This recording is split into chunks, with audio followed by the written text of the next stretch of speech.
Whenever we talk about trust, we have to talk about everything. Given us the world that we have, right?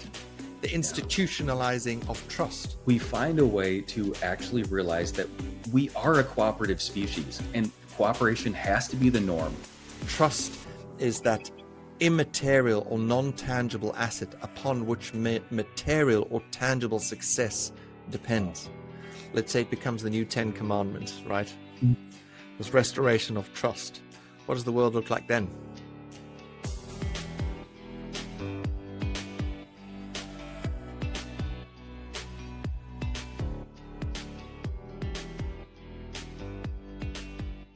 What brings us together is this. For your sins, and this is why I've been haunting your inbox for years now, is a wonderful paper that you co-wrote. Towards Restoration of Trust. Preliminary Insights and Lessons from Wisdom Traditions. So here we are in 2025, and that paper made a big noise at Davos several years ago. Why in 2025 are we looking back to wisdom traditions? So first, tell me, what are you doing with your life right now? And secondly, what led to and what is the practical application of that paper? Yeah, so I am thrilled to be here.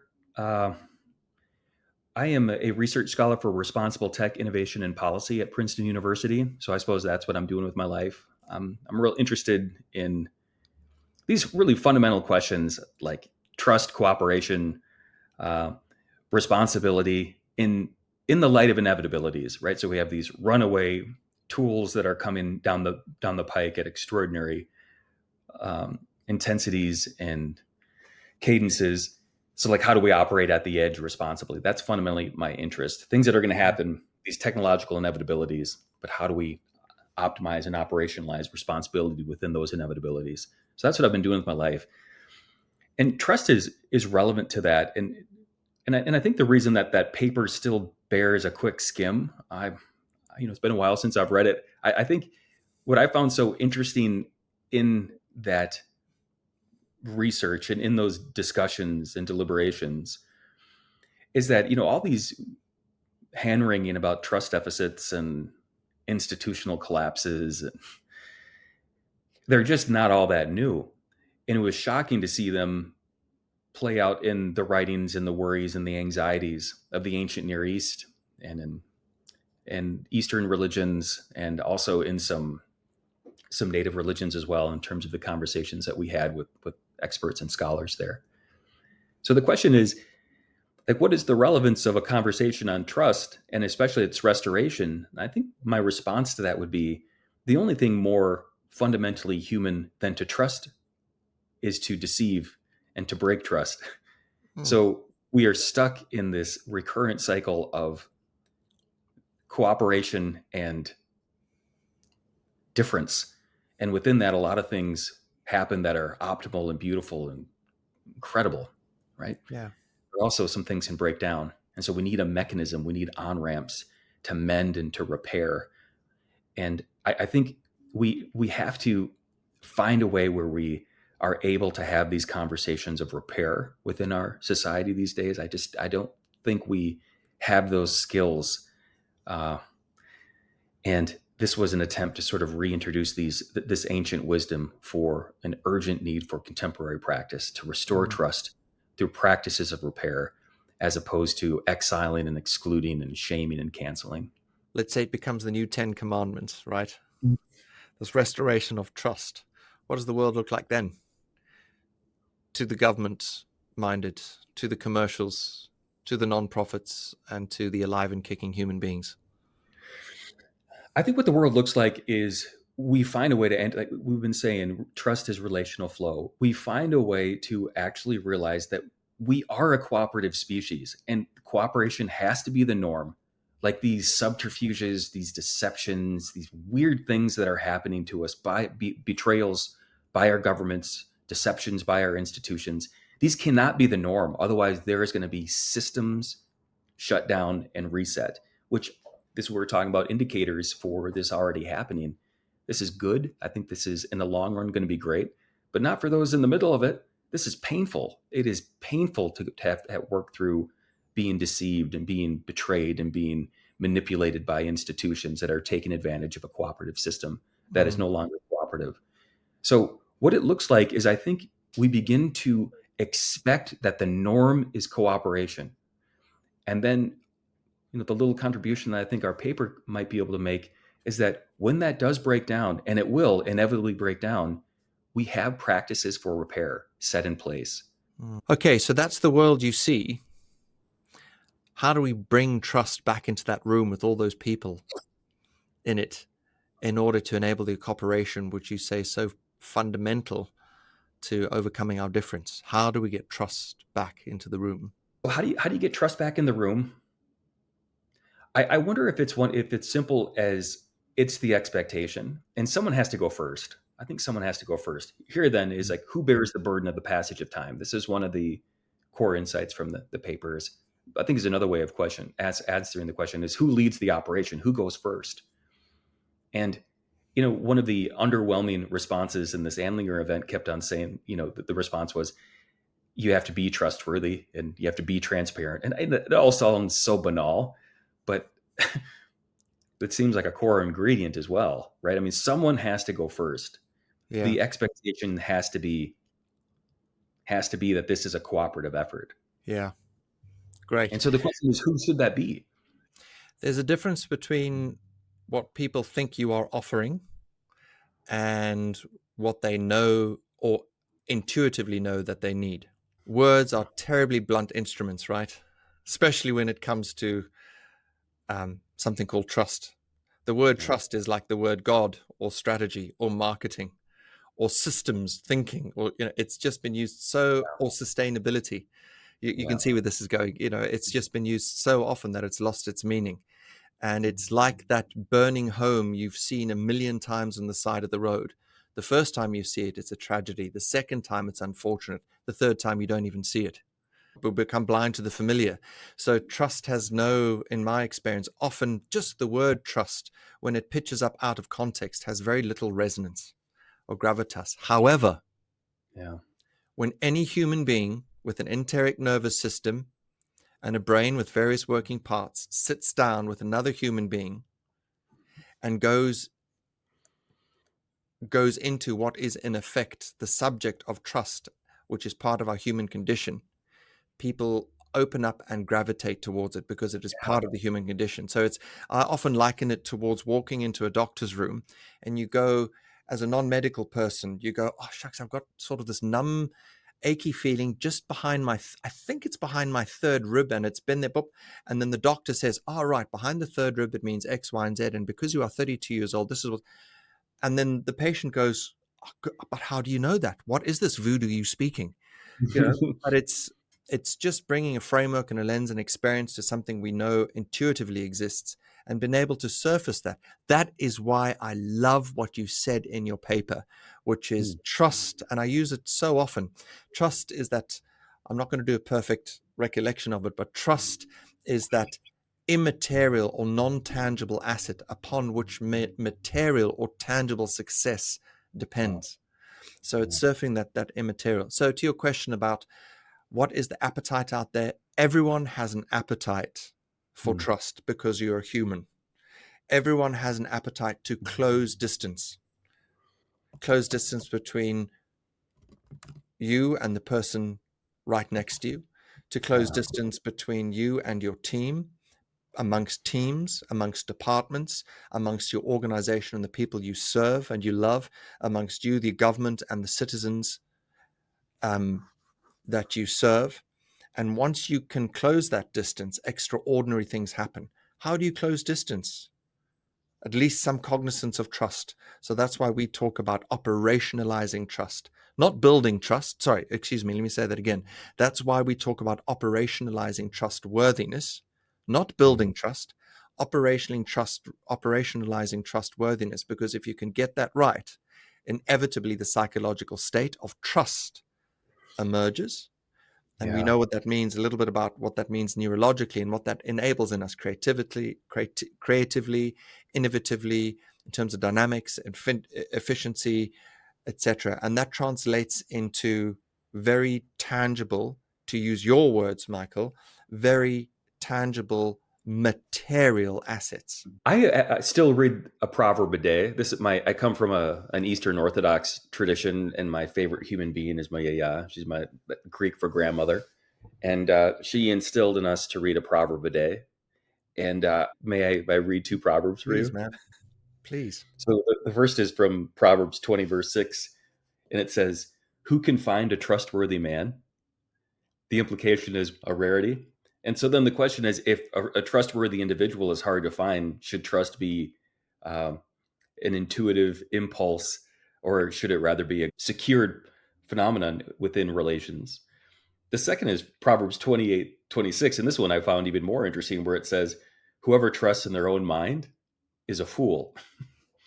So the reason I love reading, but that was my first degree. Like I thought I was going to be an ancient Near Eastern scholar. I fell in love with this intercommunication between mediaries and absence and something like basically the divine. And the reason I think the divine is interesting to read, at least in the ancient world, is in the ancient world, it was all that stuff that one tried to approximate.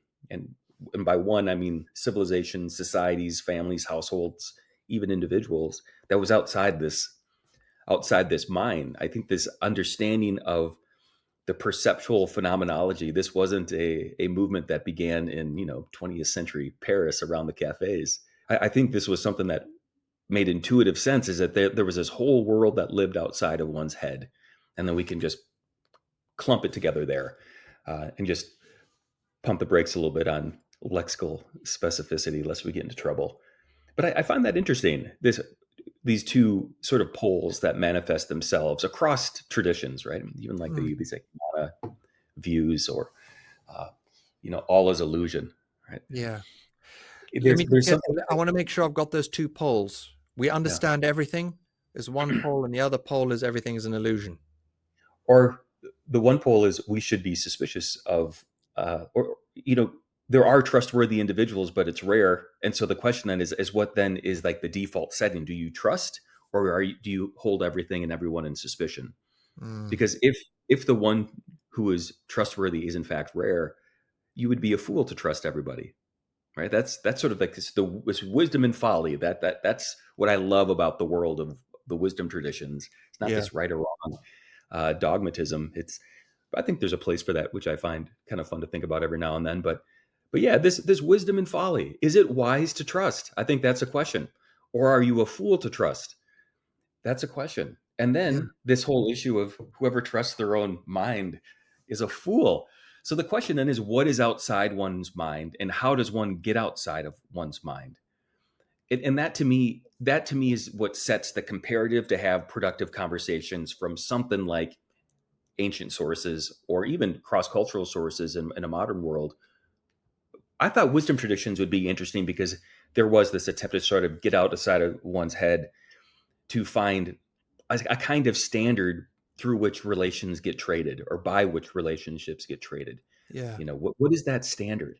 Yeah. And in the ancient Near East, and in this case Semitic context, it was like this concept of God. But even then, it's like, what in the world is God? It's like this God is absence, right? It's like within the Holy of Holies, it's this nothingness that's protected and that gets mediated, and then that gets symbolized and sacralized through a whole bunch of different practices and rituals.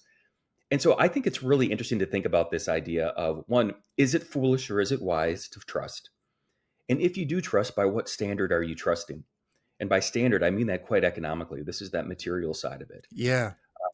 But yeah, that's why I thought the religious traditions, or sorry, not religious traditions, but wisdom traditions would be interesting. And there was quite a strange group that emerged around Yeah. this table. But yeah, that was the thought. It's deeply fascinating. So is it wise to trust? Is it foolish to trust? And by the way, it's foolish to trust our own mind. So it begs the question, how do we get outside of our own mind? So much paradox there, so incredibly intriguing. And I mean this now with a deep sincerity. Uh-oh. Where does one take that interest, which I share, by the way? is there something outside our minds, right? Yeah. Where do we take those deep reflections, which begs all sorts of questions around trust and how we can trust, to the quote unquote real world? Yeah. And I'm using that language for convenience, right? Of course, the inner world is real, but to the so-called material world, where do we take that? For example, to a commercial entity, to a government Yes. entity, to a team, to the world of work.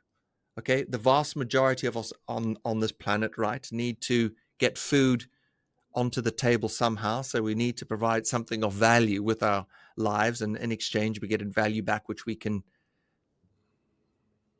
derive sustenance from, right? Yeah. So in the world of work, where do we take that deep curiosity between who do we trust, or who is trustworthy, who isn't trustworthy? Oh, and by the way, we can't even trust, what we're foolish to trust our own minds. So Yeah. that's the first question. Forgive me, this is going to be a double whammy, terribly unprofessional. Mm. And the second is, and it can be a follow on naturally or ignore it as you will, how is it that a large commercial organization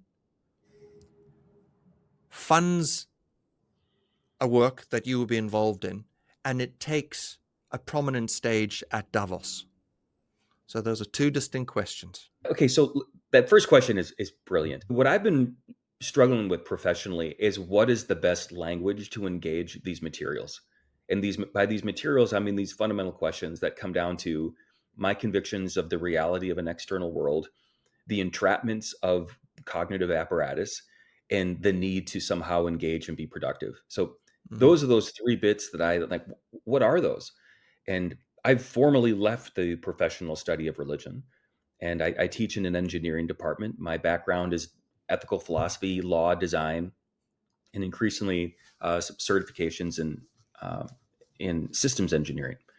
And people are often thrown by these developments. They're like, "Well, this guy really, can't keep a thought in his head," and that might be true. But to me, it's really looking for the appropriate language to answer this kind of question. And what really threw me was reading Donald Hoffman's work. I don't know if you're familiar with him. No. He has this extraordinary book, um, and basically the premise of it is that the fitness function of evolution is what's to blame, or it's what we should credit for our delusional capacities. So the external world is what it is, but our perceptions of it is entire fiction, and its entire uh, construction based upon our needs and strategic survival. So I remember reading through that book and I started thinking, I can do that. This makes so much sense how to talk about this. But then I started thinking about the impact factor, right? Like how do you actually talk about these concepts of fundamental concern and be in rooms of impact? And I just didn't see that in terms of where I personally was at the time. So the question then is, how do you start having these conversations within institutions? And this is where, if let's just get heady for a second and we'll come back to it. So if there is this sort of like this mitigating point between that external and whatever is happening inside the head, and then that representational point, you sort of roll your eyes whenever you hear Nietzsche being quoted. But when he's talking about God is dead, I love that line at the end where he says, well, what's going to replace him? And to me, what's replaced this signifying or this standard are these institutions. And the institutions are pretty robust and pretty absorbing. I mean, it's beyond capitalism. It's all these different webs of relationships and interactions that we're in, that we're forced into. And so, the classic example is the bank, right? So you have like a steady accrual of late charges that you didn't know existed because someone made a mistake about having a direct debit on your card that you didn't approve, and you realize that you've had $27 of late fees over 9 days. And you ask yourself, well, what should I do? Should I call in and try to get this reversed, or should I just eat $27? You spend an hour on the phone trying to get to the right person. Then you get to a person who you finally talk to and they have no idea what's going on. And they're the blunt of every sort of frustration and aggression. And, I just think we're just increasingly absorbed into these forced relationships. And to me, it's this institution that has taken the place of all that is external. And the way that trust comes into this, it's the formalization of trust through the contract, right? It's like you couldn't get out if you wanted to. Yeah, it seems So awful though, because that attempted deformalization, which is very imperfect, is so incredibly destructive. I mean, it's given us the world that we have, right? The yeah, institutionalizing of trust. yeah, yeah. And this is where I get excited actually about trust breaking down. Like everyone's talking about this trust deficit. Well, I think this is these institutions in their current form is going to go the way that God went during, whenever Nietzsche was writing and he saw this sort of death of God thing. Like, What you've just said is something along the lines of, I'm kind of excited, really excited about this, the so-called deficit of trust. yeah, And yeah, essentially the collapse of institutions. And then you liken it to, yes, the death of God. So yes, the madman runs into the town square, his huge blade glistening in the mhm, moonlight, dripping with blood. And perhaps one can infer that that blade is the modern project, right? And the sciences that have squeezed God. And now what is the blade we are thrusting, or the blade that has been thrust into the institutions which have done such a poor job of replacing God? so God institution is the standard of relationships. That's the comparison. And so there might be a God, whatever that might mean. Of course, God, that's no, of course. I yeah, use God, I think, loosely in the way that Nietzsche was using it, who did once believe in God, and then yeah, didn't, and he was talking about the religious complex, right? The and all the ethics and the morality and the customs, etc., that went with it and that was squeezed out. He yeah. It was joyous, right, for him, but also terrifying, because now what do we do? I think what we're witnessing is the end of a standard. And I'm always curious because these things tend to be more than metaphorical. There tends to be an anchoring in the way that exchange is actually grounded and standardized. And that's why when you start thinking about the things that were happening in the Nixon years, it's no surprise that the standards changed then with all that social volatility. We're in the midst of it now as well. What I'm looking for are indicators of institutional tinkering or tinkering for new institutions. And the reason that's necessary is because the old institutions are being killed and we have killed them. Let's just go to trust quickly. You mentioned the trust deficit and the trust deficit disorder. Absolutely. You may as well have used that phrasing from Antonio Guterres' opening of the General Assembly a few years ago. He basically said the world is suffering a bad case of trust deficit disorder. Okay, great. So what do we mean by trust deficit disorder? I just want to share what my understanding of it is, and then let's take it from then. And if we have a common understanding, how do we get it back into the room, and what Yeah. role does it have in this emergence of new institutions or something new? Okay, so my broad understanding of trust goes something like this. Part of our human condition is that you and I are looking for three things in each other. Number one, we're looking for integrity, implicitly and explicitly. Is Mike a good guy? Okay. Is Dominic a good guy? Do we have a sense of integrity, and so on and so forth? The second thing we're looking for in each other, implicitly and explicitly, is benevolence. Is this reciprocal? Am I merely trying to extract something from Mike? Is Mike merely trying to extract something from Dominic in some way? And thirdly, it's this your capability. Mike is unpacking a heck of a lot about self-reflection, spiritual formation, theological references, systems thinking, touching on politics, economy.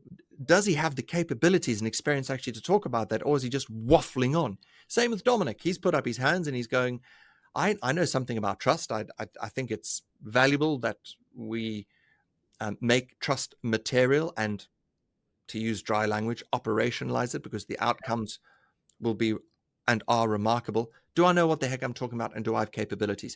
If we find integrity, benevolence, and capabilities in each other, trust should inevitably emerge between us. And if that trust, that psychological state, emerges as part of our human condition, we can do extraordinary things together. Okay, Yeah. so what is the relevance of that form of trust trust that it emerges out of that understanding of trustworthiness for these institutions we're talking about and their collapse and emergence of something else. Yeah. I'm overwhelmed with the realization that whenever we talk about trust, we have to talk about everything, and that's makes for an editor's dilemma. Yeah, it Yeah. is. It is a beautiful question. This question of trust. So again, I want to go back to this proverb: is trust foolish or is trust wise? Mm, And also, I just love this idea of whoever trusts in their own mind is a fool. So there has to be deference paid. The question is, to whom or to what is that deference paid? And the way that I'm mm, using this concept of the divine in the ancient world is not dissimilar to the way that I was using the way all that deference that we pay and all those deferences we're forced to pay to these governing institutions, right? mm, They set the currency, they set the frequency, whatever metaphor we want to use, of exchange. And the way that I've been thinking a lot about trust, and just because we have to have a definition. So, what is mm, trust for me? Relational flow. So, trust is relational flow. When you're in that state, things move more durably and things move more quickly because you don't have to do this. I hate this phrase, trust but verify, right? mm. Yeah, okay. So we're Agreed. not in that flow state. We're not in this state where we can just take steps, and I'm going to assume that many uh, hands lighten the load because I know you're doing what you said you're going to be doing.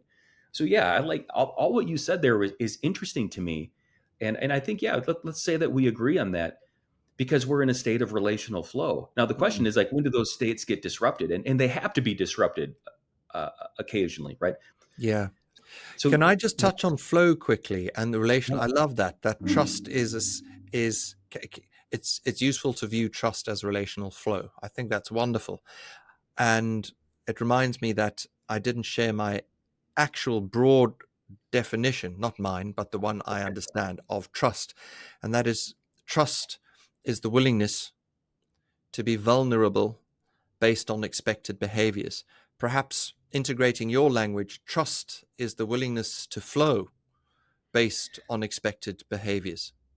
so the article that I was referring to is this 1977 article by his name's Francois Jacob, and it's called Evolution as Tinkering. And I assign it to the students in my class on the history of innovation because we lead with the question: if we're going to talk about the history of innovation or the history of entrepreneurship, where should we begin? Like, where would you, if you were going to edit a book or if you're going to edit an encyclopedia on the history of entrepreneurship or innovation, what's the best place to start?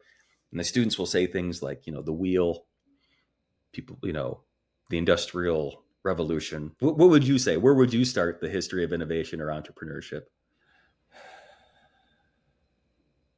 So, a definition of innovation, and innovation, to my mind, is not the creation of something wholly new, sort of ex nihilo, out of nothing.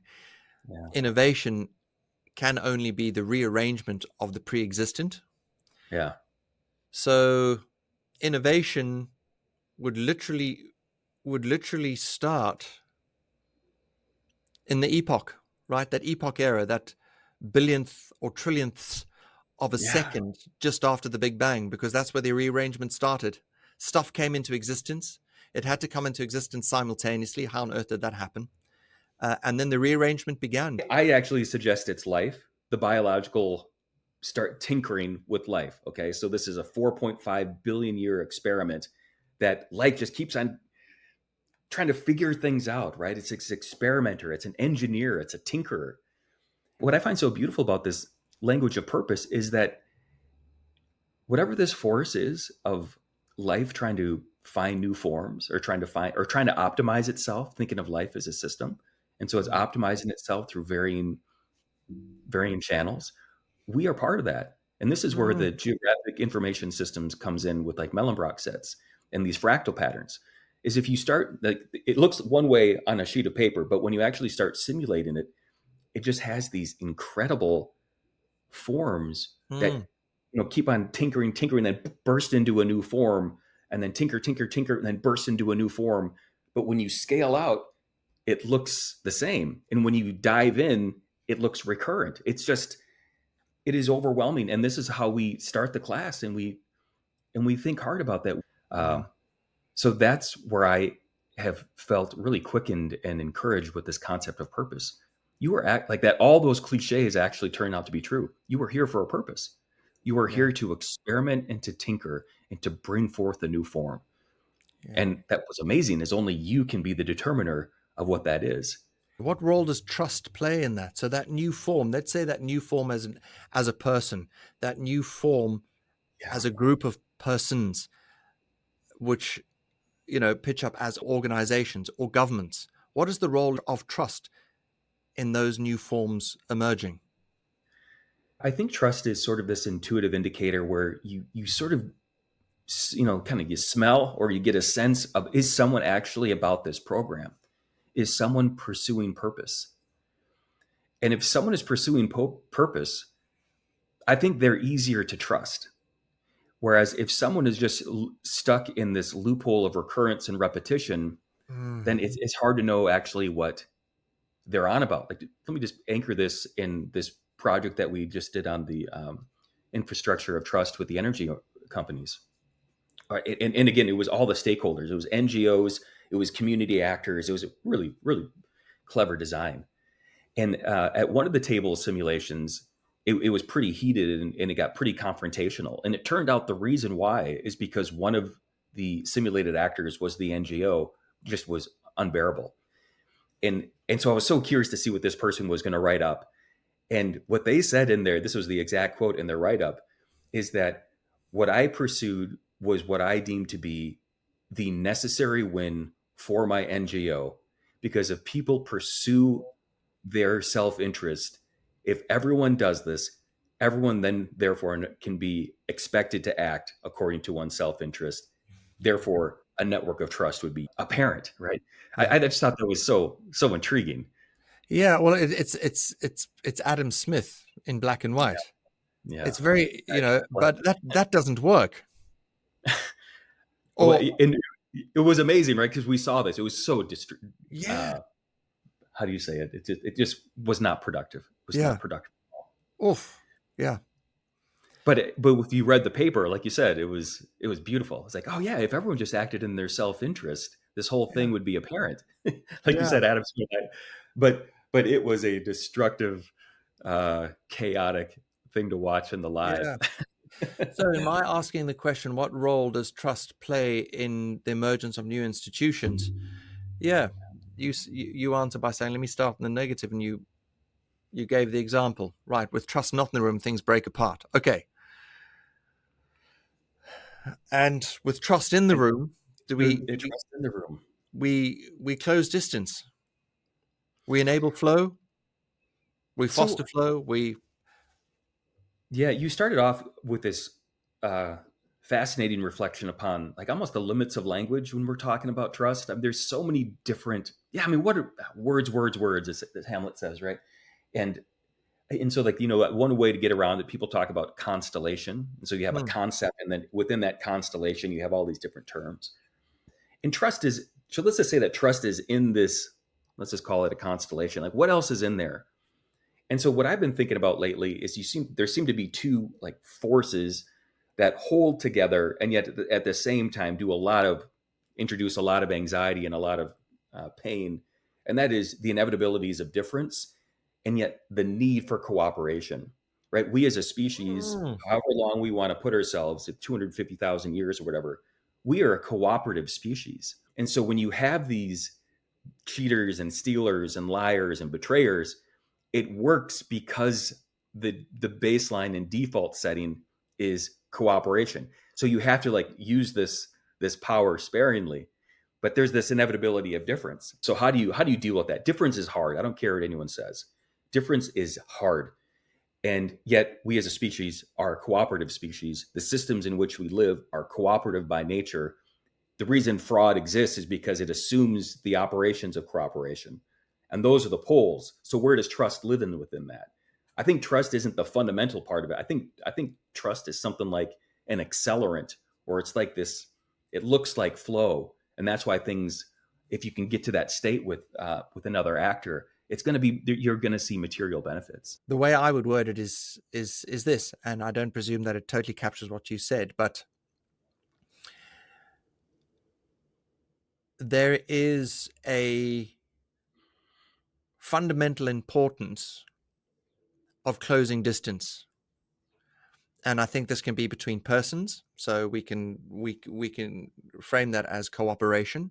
We close distance through cooperation. We cannot close distance through in the absence of cooperation.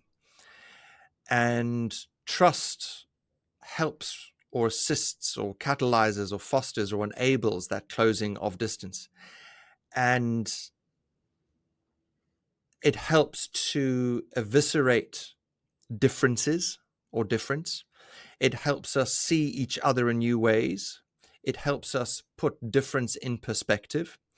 So, for example, if I recall this correctly, the way in which we build relationship with each other kind of goes through three stages. The first is, oh, on the surface, you look different.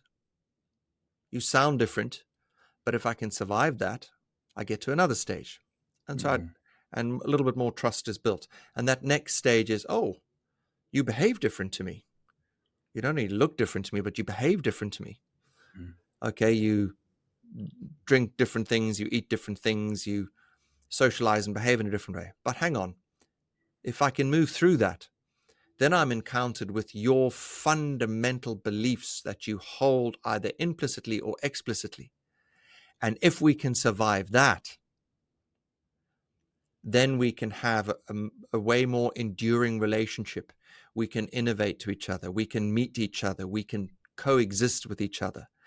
And what is it that can hold those sometimes fundamentally divergent ideas in the same conversation, same friendship, same marriage, same political cooperation? I think it links back to what you said about purpose. Yeah.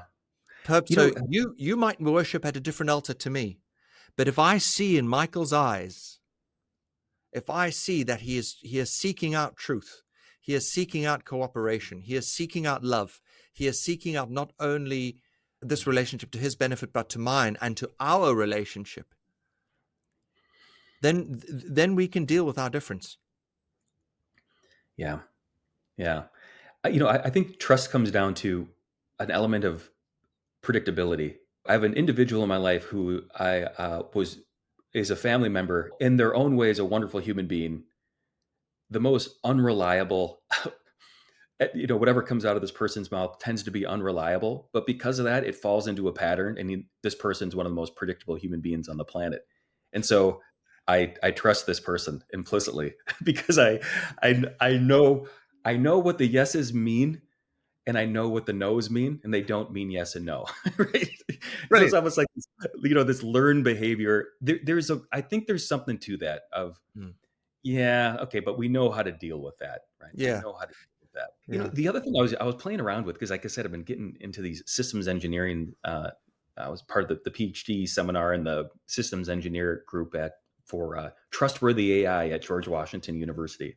So I started thinking about information theory, right, and how it relates to trust. And so, because when I was reading these reports, again, these 268 pages or whatever they were, what I found so interesting is like there were probably a handful of respondents that were pretty critical of the research design, and they were saying not enough information was given for us to make an informed decision. I thought to myself, that how do I view that as a finding? And I think the finding is, what situation in life do you ever have enough information to make a decision? Even Einstein himself, he has a wonderful book called The World as I See It. He talks about sympathetic leaps into the subject matter. At some point, you have to take a step. And what level of information do you actually need before you take that step? Now, a lot of us make decisions all the time based upon information that we really aren't processing. Like I sat down on this chair, I didn't give it a second thought whether or not it's going to hold me. I love that. I think it's from Hegel. I think that's how we started out the paper. The moment you walk outside your door, you're entering into a series of exchanges structured by trust, right? You don't think the milkman is trying to poison you. So there's is that trust? I don't know. I just don't know if that's trust, but it's not distrust. So I think that's a level of implicit trust. It is a form of trust. It's flow, Yeah. right? Like And this is, I was actually thinking about this because I knew you were going to ask me about that, about some of these bits, and I started thinking, well, what if in terms of the operationalizing of it, like what if we're in a corporation, and corporations are necessarily litigious for many reasons, but also, kind of layered over with some inefficiencies in business speak. So what if you have your normal standard of operation, but what if there was a fast lane that one could opt into, and if others opted into that, you were allowed to go at a different speed. Now, that would, the way I sketch it there, would not happen. But let's just introduce that as a tool of talking about different lanes. If you intuited that you were entering flow with somebody, I think that's one way to sort of operationalize the move. It's like, yeah. We've worked with each other before. I know this person's a schmuck, but I know how they're a schmuck. Or I know this person's a saint. I know how they're a saint. What are the fail safes that need to be addressed before you can hop into that next lane? But what I thought was interesting is when you're restoring trust, who bears the burden of the passage of time? Because if I wrong you, but I see the benefit for my person and my business, that I need to repair this relationship for my benefit, it I should bear the burden of the passage of time until you want to engage in some kind of exchange with me, right? So I think that idea of bearing the burden, either of the passage of time or bearing the burden of liability, or entering into an agreement where we're going to share the liability if we decide to go fast together in some kind of engagement. I'm just thinking of that. Like, could there be a fast lane? Could Mm, organizations develop fast lanes or trust lanes? I think so. I think of that paper that was published in the late 90s called Swift Trust Theory. Oh, interesting. And in essence, it talks about how trust can be built across organizational networks very quickly if there are key factors in play. Very short, very simple paper. And it argues very convincingly that you can build trust very quickly. And it'd be Yeah. interesting to have a look at that, at that type of thinking. And look, in reality, there are people we'll see on the side of the street where we've never met before, but if, let's say, heaven forbid, there's a car accident and you want to help, but you are holding your child or your keys and your wallet and your cell phone, you will say to the person, please hold this. Mm. And maybe that's a bit of a dramatic example, but there are people you'll say, oh, when you go to the loo, when you're at the local coffee shop, right? And you've got your $10,000 laptop in front of you, and you say to the person who just looks trustworthy, you go, hey, could you please look after my laptop? I've done it 1,000 times and my laptop's never been stolen. And Mhm. there's large parts of my life which are on this thing. So Yeah, yeah. what I'm saying is that we do, as Hegel said, when we walk out the front door, we're going into a number of different exchanges structured by trust. So it's Yeah. possible to do it quickly. It's possible to get into fast lanes. And maybe the way to do it is just lean into this notion again that we're a species of cooperation. Like I think of, like, for example, in South Africa, I mean, some of these what do they call them, Good Samaritan heists, where they fake the Uh, need for help and then they will engage in these varying different heists. yeah. Like when I was in Botswana, they were talking about, be on the lookout for all these sorts of bits. But again, now you can live your life that way, and there's probably, again, there a wise man should be suspicious. I think that's the takeaway from the book of Proverbs. Mm, Uh, but at the same time, our species is a cooperative species, mm. and yet these sort of betrayal bits are going to happen. Mike, thank you so much for letting me firstly into your inbox, letting me through the spam filters, right? And secondly, actually from the inbox into your calendar. And then thirdly, actually spending this time with us. I really appreciate it. Thanks so much. If we want to know more about you and the work that you're doing, where do we find you? Yeah, that internet is a powerful place, man. Just Google the name, and you should be able to find my Princeton email. Just shoot me a note. Trust is just, as we've been saying, trust is one of these densely interconnected concept that is at the heart of everything. If you start pulling at this string, everything pulls. And so I think that is a reason why I'm kind of interested. The way I call it is my interest is the way that everything interacts with everything. And I guess that's kind of like a psychosocial, philosophical interest in chemistry or something like this. But yeah, I'm very interested in these concepts as they play out in practical institutional situations and settings. Yeah, thank you so much.